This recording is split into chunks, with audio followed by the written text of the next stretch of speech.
Magandang araw sa atin lahat. Muli na naman nagbabalik ang inyong lingkod upang pag-usapan at talakayin itong mga naging pahayag ni Senadora Amy Marcos about dito nga sa ikinaso kay Senador Rodante Marcoleta. Ayan, so kumpirmasyon to, bali tatalakayin rin natin itong mga naging interview ni Senador Trillanes kung gaano ba kasinungaling ang kanyang mga ibinigay na impormasyon sa mainstream media. Ayan, napaka-importanting malaman to ng taong bayan kasi alam naman natin na hindi talaga to gagawa ng matino. Ngayon meron tayong natuklasan kay Senador Trillanes na ipakikita natin ngayon rito na hindi totoo yung mga pinagsasabi niya ngayon sa mainstream media. Pero umpisa natin yan dito kay Madam Amy Marcos. Ayan. Sa lahat ng mga marites, mga marison, maricar, lahat kayo, tanong kayo ng tanong, mag-reaction video daw ako tungkol sa mga senador.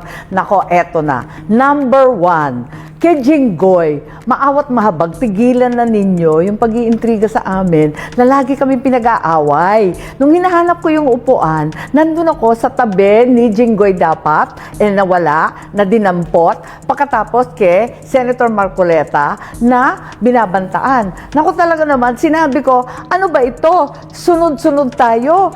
Doon naman sa part na sinasabi niyang sunod-sunod sila, ang sa akin lang, hindi siya kasama doon. 'Di ba? Hindi naman natin sinasabing kalaban siya. Pero sa totoo lang, hindi siya kasama doon sa mga sunod-sunod sila na Iniisa-isa tayong i-plunder. Yun ang na kasuhan ng plunder. Kasi alam naman natin na kapatid siya ni PBBM at hindi yun gagawin ni PBBM sa kanya. Pati nung mga tauhan ni PBBM. 'Di ba? Although maganda yung ginagawa ni Madam Amy Marcos na nagbibigay siya ng info sa kila SP Alan, kila Senador Rodante Marcoleta. Pero alam naman natin alam nating lahat na hindi siya kasama sa mga kinakasuhan, na hindi siya tinitirya ng gobyerno o ng administrasyon. Dahil nga siya ang kapatid ng presidente. Hindi natin pwedeng sabihin na kumbaga tinitirya rin siya. Hindi malabong mangyari talaga yun 'di ba? Doon sa part na yon na aminin naman natin na hindi talaga siya kasama. sinabi ko, wala akong sinasabi na ayoko kay Jinggoy,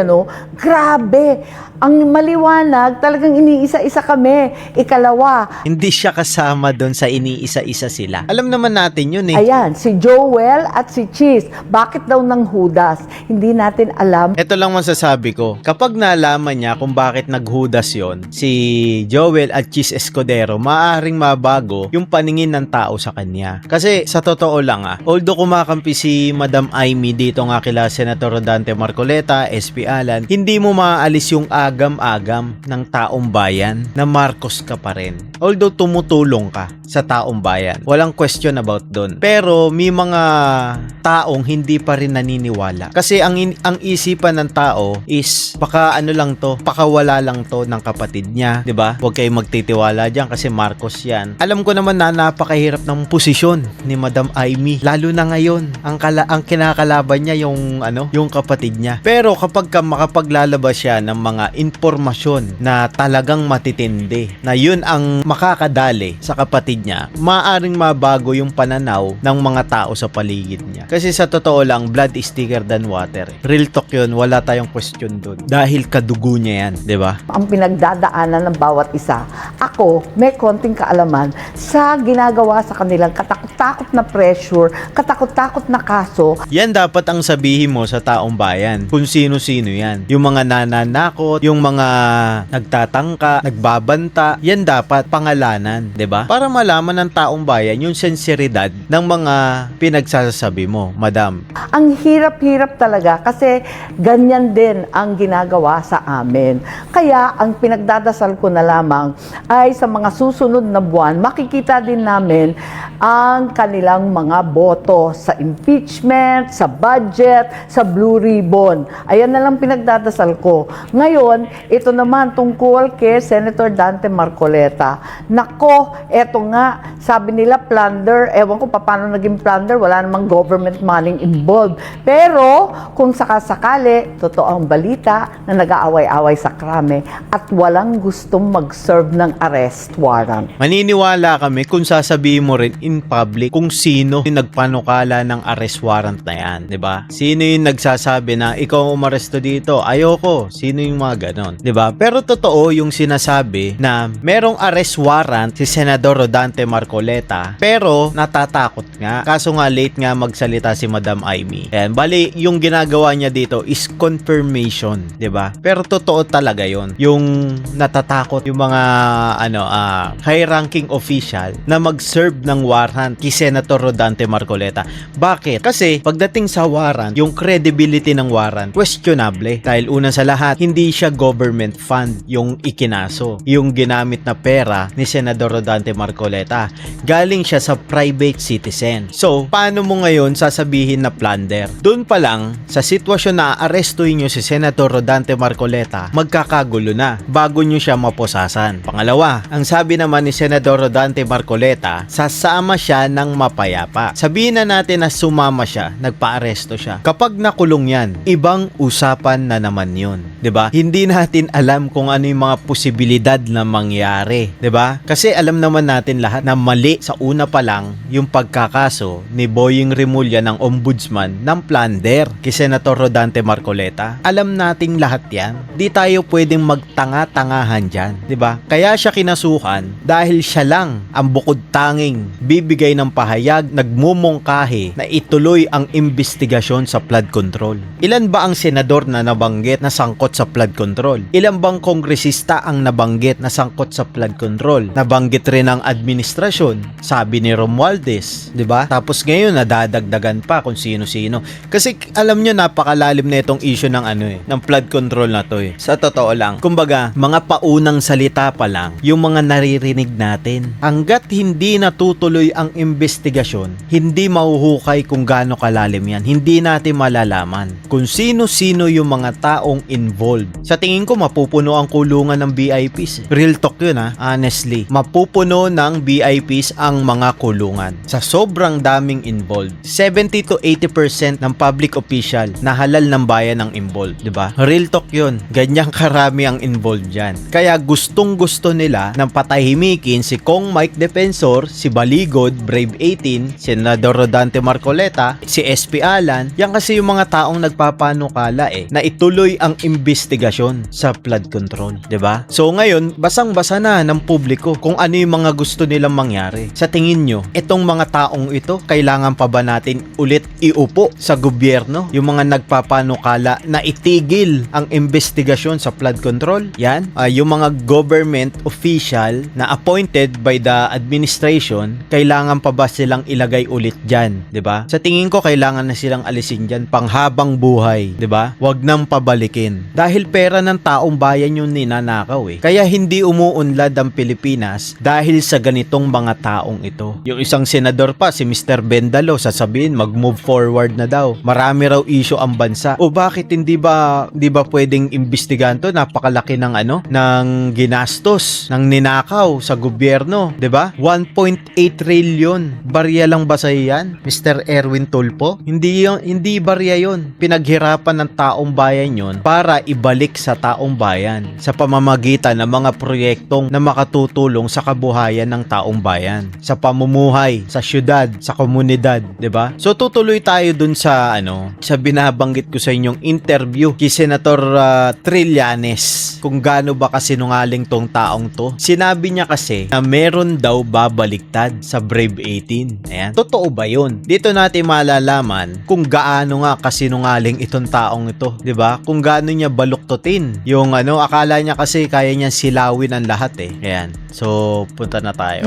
So parang rogue hearing na to, Senator, no? Kumbaga illegal Ganun na po. yun. Oo. So, So, lahat ng rogue pinatawag doon, pwedeng kasuhan ng cyber libel. Yes. Oo. Opo. Yung sinasabi nila na rogue hearing, yun nangyaring hearing nung June 4. Yan, 'di ba? Walang pumasok na mga empleyado ng Senado dahil nga tinakot allegedly base kay Senator Alan. So hindi na ipinilit ni Senator Alan na papasukin kasi kawawa naman yung mga empleyado. Pero merong mangilan-ngilan na pumasok. Ipinagluto pa nga sila ng pagkain Paano ba naman hindi papasok? Ibinantaan nyo yung mga tao, yung mga empleyado, natatanggalin nyo sa serbisyo. 'Di ba? Yan lang ang ikinabubuhay ng mga tao. Tapos tatanggalan nyo ng trabaho pag hindi sumunod sa inyo. Ganyan pananakot ang ginagawa nitong mga pro-administration. 'Di ba? syempre walang choice yung tao. Hindi talaga papasok yan. Kakapit yan sa inyo kahit na alam nilang mali. Kasi hindi naman politician yung mga yan eh. 'Di ba? Ang pinangahawakan lang nila dyan, yung trabaho nila na maaring mawala sa kanila kapag ka hindi sila sumunod. 'Di ba? So ano pa ba yung sinasabi ni Senator Ano dito? Trillanes. Ganun na nga po yun. Senador Oo. man o hindi. Yes. Kasama na, kaya nga doon sa final ko kanina, kasama si Marcoleta at saka si Cayetano. Oo. Kasi hindi pwedeng ganon. Actually, itong mga ginagawa nila na yon, yung Rogue Committee hearing na yon, plus yung ginawa nila doon sa EDSA Mandaluyong, doon sa Events Place, may mga destabilization component yon. Kasi may mga kaakibat na mobilization ng mga Ayan na naman tayo sa destabilization component eh. Patunayan mo. Hindi porket nagrally yung mga tao, may destabilization na. 'Di ba? Mahilig ka sa bintang ng bintang, iba-iba tumatakbo sa isip mo, wala ka namang ebidensya. 'Di ba? Hindi ka pwedeng magsasalita sa harap ng mainstream media na puro paratang lang. 'Di ba? Kinasuhan mo si Caro Dante Marcoleta. Oh, dahil nasakan ka doon sa sinasabi ng Brave 18. Oh, 'di ba? Nasaktan ka eh. Dahil alam ng taong bayan na totoo. Paano namin hindi masasabi na totoo? Mamaya papakita natin, 'di ba? Eto kasing taong to, ayaw na ayaw niyang mawawala sa hype kung tawagin sa panahon ngayon. Gusto niya kabilang siya sa hype. Yan. Kumbaga limelight. Ayaw niyang mapag-iiwanan. Kumbaga deserve niya rin na mapag-usapan, 'di ba? Kaya nag-iingay tong taong to. Ang isa pa sa suspetya natin diyan, dahil hindi nga umepekto yung plunder case, 'di ba? Ni Senador Rodante Marcoleta. Eto kinausap to bilang alay. Alay as in iaalay ka, hindi ka kampe iaalay ka, 'di ba? Na magkaso. Sa madalit salita, ipit ka na, 'di ba? Pag kinasuhan mo si Caro Dante Marcoleta, alam naman natin na puro kasinungalingan lang yung ikinakaso mo eh. Sila nga eh. Oh, na-serve ba nila yung warrant? Walang gusto mag-serve ng warrant kasi alam nila kasinungalingan yun. Hindi naman pera ng gobyerno yung yung donation kay Caro Dante, 'di ba? Oh, tuloy tayo. tao, panawagan. Kaya it was meant to agitate the general public. Kung gusto magkaroon ng destabilisasyon nung mga araw na yan, hindi sa EDSA pupunta, sa Malacanang na mismo. 'Di ba? Bakit magpapaligoy-ligoy pa? Kung destabilisasyon ang usapan, diretso Malacanang. 'Di ba? Bakit pupunta pa ng EDSA? Ipapaalam na, nandito kami, gusto namin ng destabilisasyon, ganto ganyan. Kaya nagsasagawa kami ng hearing. Diyos ko, common sense, 'di ba? Common sense, hindi yung pinapagana yung common sense mo. Bakit sa EDSA? Diretso na Malacanang, lalayo ka pa. Nandito sa Maynila ang Malacanang 'di ba? Kung gusto ng destabilization, 'di ba? Mahirap magbintang, Senator Trillanes, 'di ba? Di ka na nga pinapansin baka may tumambak pa kaso sa iyo 'di ba? Ng buong Pilipinas sa pagbibintang mo kila Senator Rodante Marcoleta na gusto ng destabilisasyon, 'di ba? Yan naman ang punto nyo kaya nyo binabanggit si Senador Rodante Marcoleta para pagbintangan. Napakasimple, yun ang punto nyo, pagbintangan para tumigil. Hindi nyo mapapatigil si Senator Rodante Marcoleta. Alam nyo kung bakit? Suportado ng taong bayan yung ginagawa niya 'di ba? Alam namin na tama yung ginagawa niya. Suportado namin si Senator Rodante Marcoleta, 'di ba? Hoping sila na magke-create ito ng outrage para people. Di kami hoping people power ganun kadami. Sige nga, maaring minority ang iglesia, 'di ba? Kaya nga nagrally, ulitin ko ulit Kaya nagrally ang iglesia para sa kapayapaan, hindi para pabagsakin ng gobyerno. Bakit? Kasi Pilipino rin kami, karapatan namin magrally. Karapatan namin magpahayag kung ano ang saloobin ng taong bayan dahil taong bayan kami, 'di ba? Ang iglesia ay para sa kapayapaan. Kasi sinasabi nyo na naman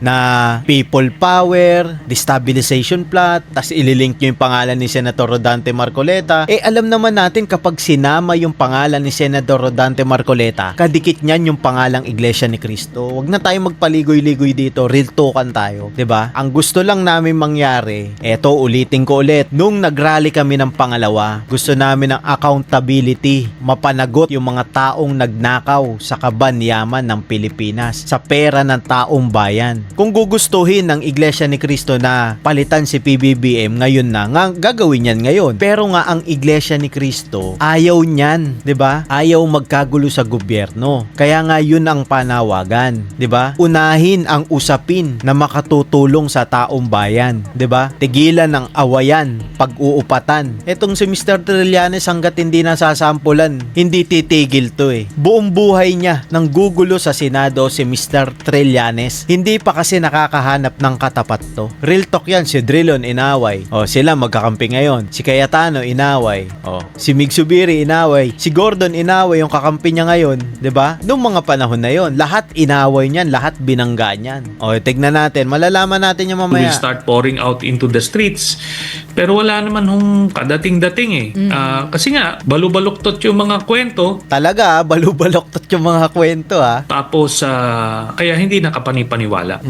Sa dami nung mga nakasuhan na po ng libel. May mga pagkakataon kasi, Sentry, na hindi lang hindi lahat ng 18. Yung iba, pa isa-isa, pa dalawa-dalawa, lalo na yung mga mismong bumabanggit doon sa pangalan ng spesipikong personalidad. Sa tingin nyo, Sentry, hindi kaya pag nag-ipon-ipon tong lahat, parang maipit at maiwan sa wala itong 18 at baka mamaya pati pampaabogado problemahin din nila. Dapat lang ho, no? Kasi ganito po yan. Naiintindihan ko Nararamdaman ko scripted na to eh. Papalabasin nila na may babaliktad. yung kalagayan nila na medyo gipit sila at kaya very vulnerable sila. Pero Ayan na, gipit sila. Gipit sila, sabi niya. at the same time, nagpagamit sila eh. Nagpagamit raw. Ayan na. May karampatang consequence yan. At yun naman yung sinasabi mo, Sandro, na yung dun sa ibang appearances nila, yung iba lang yung nagsalita. Pero Ayan dun na. sa affidavit kasi nila, pinagkaisa nila lahat eh. Parang shared knowledge yun. O ngayon, pagka sinabi nila dun sa kanilang depensa na hindi ko naman sinabi yan eh, gagamitin naman yun dun sa isang kaso nila na sinabi nila na ito lahat ang kaalaman namin. Joint affidavit eh.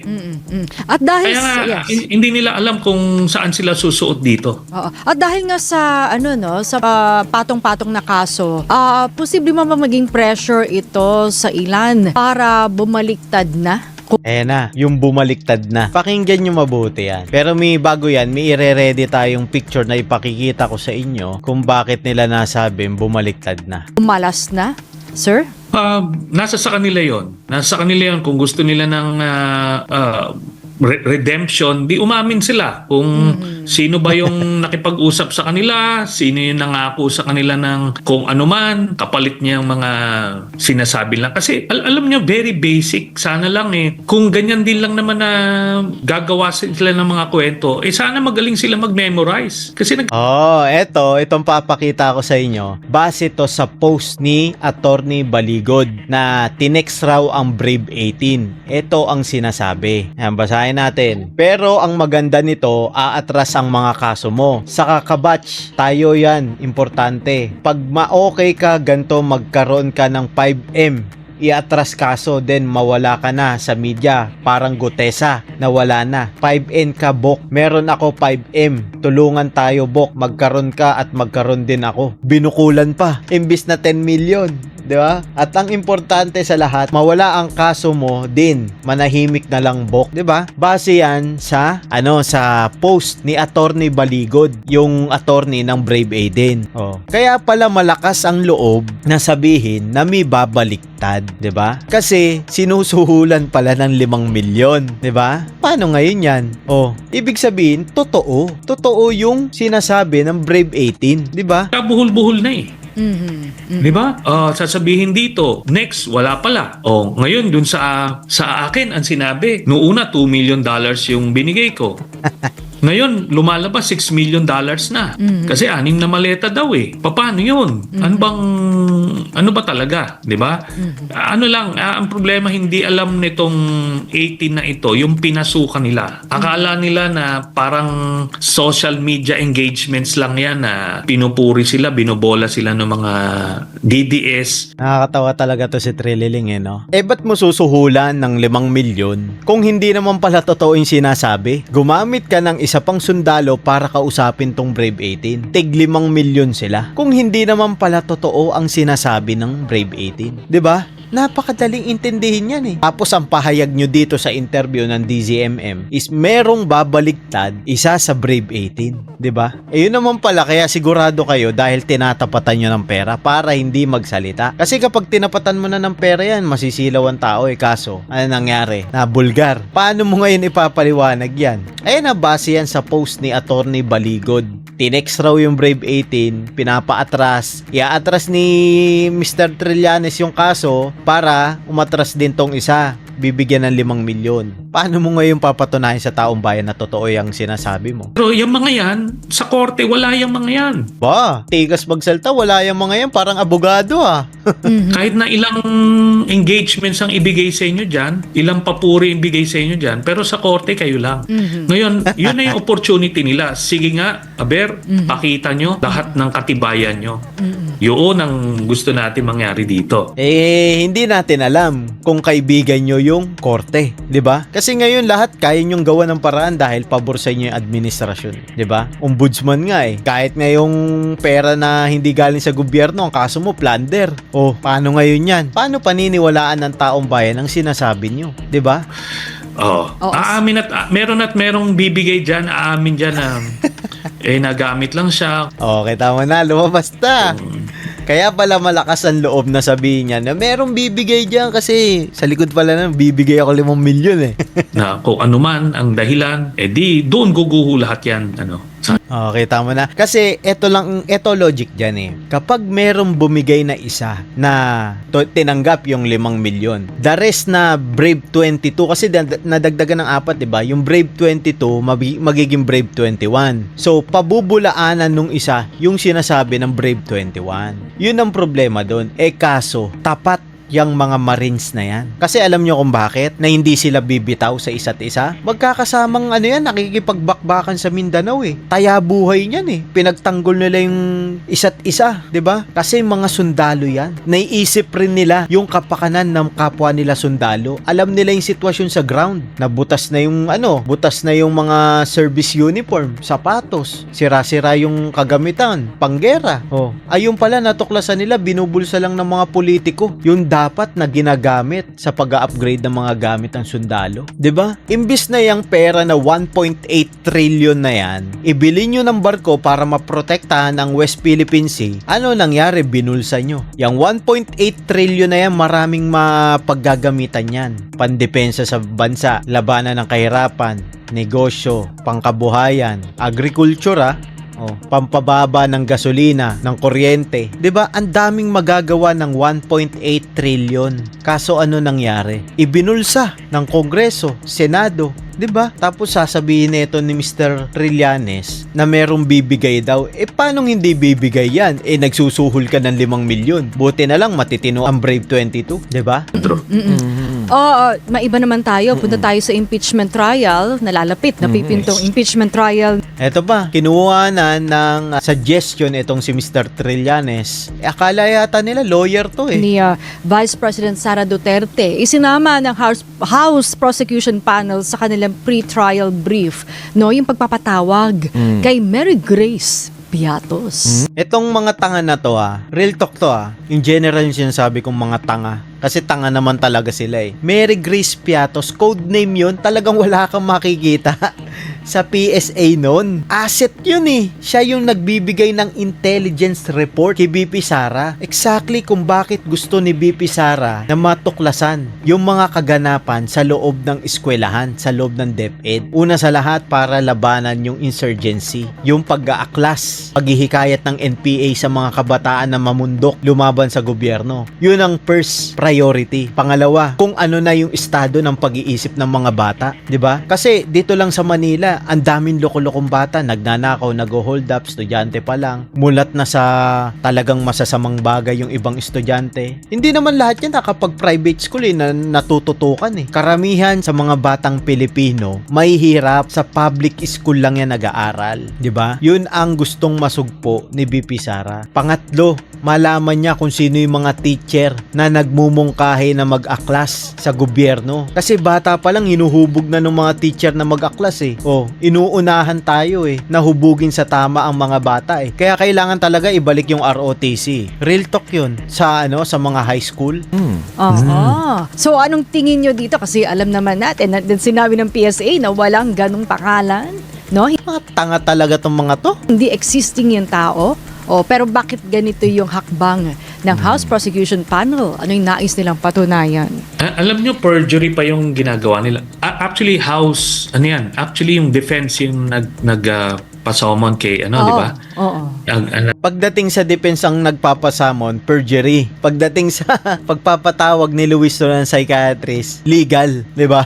Pag kay Mary Grace Piatos daw, ipepresent nila. Alam mo, kung sino man yung ilalabas nila dyan, presenting herself as Mary Grace Piatos, ay magkukumit ng perjury. Ay nako, katang isip na naman niya Mr. Trillanes, 'di ba? Masasabi mo lang na perjury yan kapag inconsistent yung sasabihin ni Mary Grace Piatos. 'Di ba? Kasi hindi nyo kilala kung sino si Mary Grace Piatos eh, 'di ba? Asset 'yun. Ikaw ba kapag asset ka magpapakilala, ay ako asset ako ng gobyerno, ganto ganyan. Ako nag-i-info. Di pinatay 'yun ng NPA, papatayin nyo ng CCP-NPA. Tapos, Ang hina mag-analyze na ito sa totoo lang. kung sino man yung knowingly na kahit na alam nilang Dapat itong taong to hindi na binibigyan ng ng limelight ng hype sa totoo lang Kasi nonsense yung mga pinagsasabi. Puro pagbibintang, walang ebidensya, puro haka-haka, yung pala nagsusuhol ng 5 milyon. 'Di ba? Frustration lang ang makukuha ng tao rito sa taong to. bogus yan, pipilitin pa rin. Paano mo man sasabing bogus kung hindi mo kilala yung tao? Baka mamaya mas matalino pa sa'yo yun. Ipe-present as though totoo, yun, magkukumit din ng perjury yan. Pati, may iba pang Assumption lang yan, Mr. Trillanes. kasong kakaharapin yan, yung pwede pang i-disbar yan, yung kung sino man abogado magpe-present yan. Akala mo talaga lawyer kung makapagsalita no? Pwedeng madisbar yan. May basis yan, Mr. Trillanes. May basis bago ka i-disbar. Hindi naman tanga ang mga hanghudikatura para mag-disbar lang. 'Di ba? Common sense. Kasi lang ito, ang gagawin nila dito, igagaslight nila yung taong bayan, siguro by presenting this person, sasabihin niya totoo. Ngayon, masasubject yan sa cross-examination. Ayun ang maganda. Doon kami pabor, 'di ba? Sa cross-examination. Kasi kung si Luis Tro nga hindi naman nagpa-participate sa pagmamark ng mga documents Maga pa lang umuuwi na pagkatapos ng press con, 'di ba? Kaya naniniwala kami sa legal counsel, legal team ni BP Sara na kinain ng buhay ang prosecution panel, 'di ba? Kinain sila ng buhay doon sa pre-trial conference. Tatanungin, iba't ibang mga tanong dyan kasi tumatanggap siya ng pera yung Mary Grace Piatos Ano yung ginagawa niya? Ano yung background? Lahat yun. Nako, ilang krimen ang gagawin nyo Talaga? kung itutuloy nila yan. I think it's a bluff. Kayo nang babluff na tinatakot nyo yung mga tao sa mga posibilidad na mangyari. 'Di ba? Yun yung sinasabi niya Tinatakot niya yung tao sa mga possible na mangyari para mag-isip, kumbaga psychological war niya, 'di ba? Para mag-isip. Kaso nga, asset ni BP Sara yun paano nyo naman sasabihin na matatakot yung tao? Ultimately, they won't be able to present that. Ito lang kasi alam nila na i-report ng media o sasabihin nila, kita mo, meron talaga. Pero hindi naman ipe-present kinalaunan kasi kung ano man ang gagawin nila, sabihin na, hindi na namin na-present pero meron Ganon yung mga Kasi ayaw lang sabihin sa inyo kung sino-sino yung mga ipe-present, 'di ba? Na witness. Dahil gusto nyo nga mapaghandaan yung defense nyo 'di ba? Kaya nga tinatanong nyo, anong sabi ni Rene ko? Bakit hindi nila sinabi sa pre-trial kung ano yung sasabihin nila sa trial? Para mapaghandaan namin kung ano yung mga sasabihin nila. Tanga. drama niya mga yan. But hindi na kakagat Alam nyo, hindi na Hindi na nila kontrolado yung gobyerno. Nung panahon ni Digong, nung inimbento nila yung Wala na to. Nonsense na yung sinasabi nito. Wala na tayong matututunan dito sa kwento ni Mr. Trillanes. Bali, yun kasi ang pinopoint natin. Yung gusto natin masabi sa taong bayan na kaya niya nasabi na merong babaliktad kasi merong text messages na nanunuhol sila ng 5 milyon, 'di ba? Base 'yun sa post ni Attorney Baligod. Ito ba yung sinasabi mo, Mr. Trillanes? Sabi ni Attorney Baligod, yung 5 milyon. Yan base 'yun sa sinabi ni Attorney Baligod. Ayan. So maraming salamat nga pala sa lahat ng tumututok at patuloy na sumusuporta sa ating ginagawang pagre-react, pagtatalakay dito sa mga nasabing issue ng bayan. Huwag niyo po sanang kalimutang mag-subscribe, like and share, and please click the notification bell button para palagi kayong updated sa lahat ng ating uploads. So magkita-kita po tayo next video. Hanggang dito na lang. Bye-bye.